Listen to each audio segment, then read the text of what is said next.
topped off the differential with some oil. I'm going to give it a little go outside. Basically what I'm looking for is I cleaned up all the areas where I think the seals would be leaking from. And I'm going to run it for a little bit, looking for leaks, possible fixes that I need to make. If everything goes good, I will drain the fluid out, check that, see if there's any damage gear-wise, if there's any metal shavings in the oil. If not, I'm going to consider that rear end good to go. I got some chores to do outside and around the house, so just pulling a trailer around, nothing heavy. Just going to see how this thing performs and see if there's any weakness that I need to address.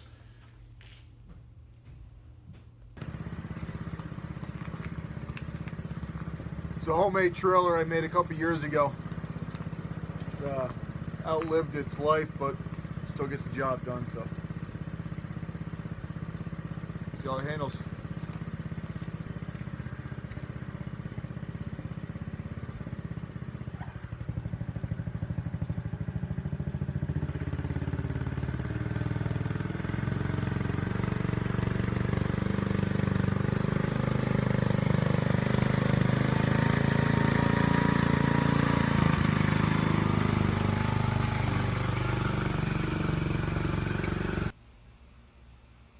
It's been a couple days since I made that last video. I kind of get called away, so I didn't do much work that day. You can see, parked the tractor back in the garage, and a couple days later come back down and I notice it is leaking.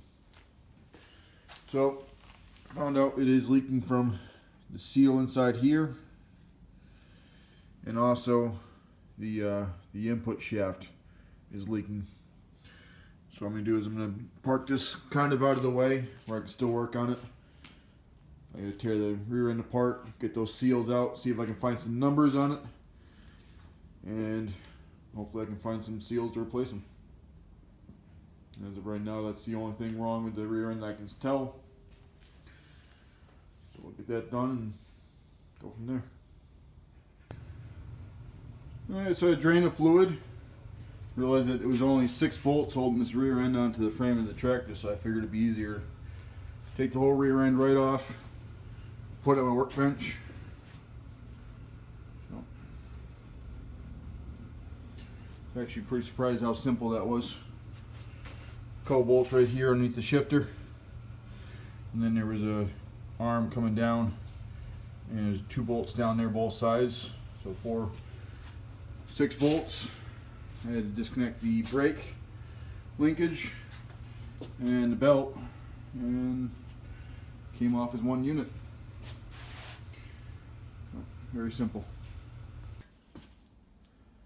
To make this type of work a lot easier, I did order a tripod that's coming in, so I'll be able to show myself actually doing this work instead of just talking about it after the fact. So what I did was I took these 2 bolts out.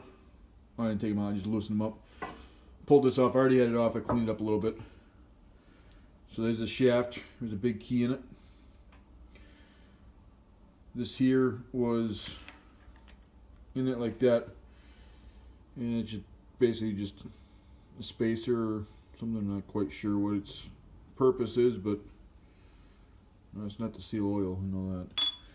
So it looks like inside here, either that's a seal or a bearing, I can't quite tell. So my next step is I'm going to take this whole axle housing right off and just basically just figuring out what's behind door number 1. And hopefully nothing falls out on me. Alright, so I got the axle housing off. A little bit of a gasket on there. It looks okay. May run that again.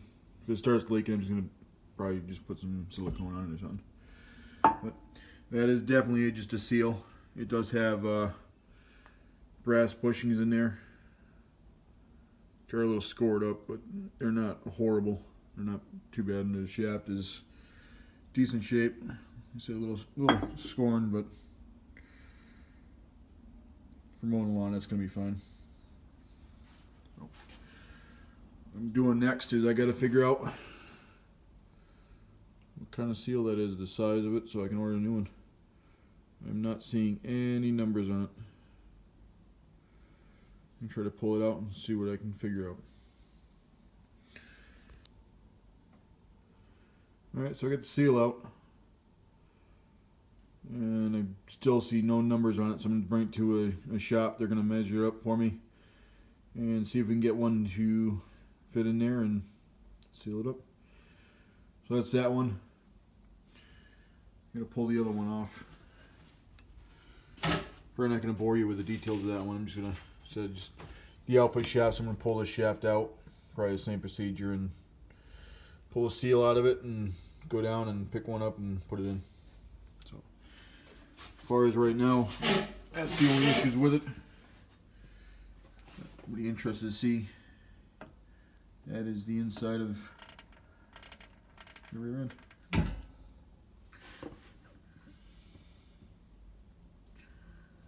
Pretty sure that's the differential we're looking at right there.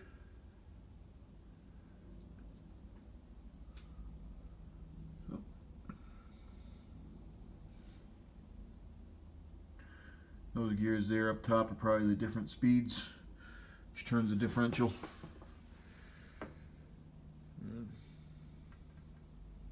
Does have I believe a 1-inch output shaft both sides, so pretty good rear end, but again, these things are so rare, I'm not going to pull with this because I'm not going to want to replace anything major in that, so no intentions in pulling with this tractor.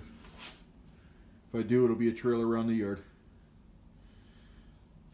Alright, I do have some videos coming up, putting together some tractor pulling tips, and basically the stuff that I've learned from pulling over the last few years.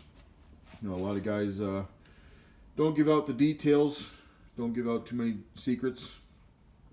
Not that they're really secrets, but I want to get as many people into this sport as I can and make it better for the kids coming up. Some of the parents to help them build a tractor and compete, because a lot of the kids coming up, they compete one year and they get discouraged real easy because the first year you're not going to win. So figure give a couple little tips so parents can better build their tractors and get the kids more interested, more into it, and actually know what they're doing.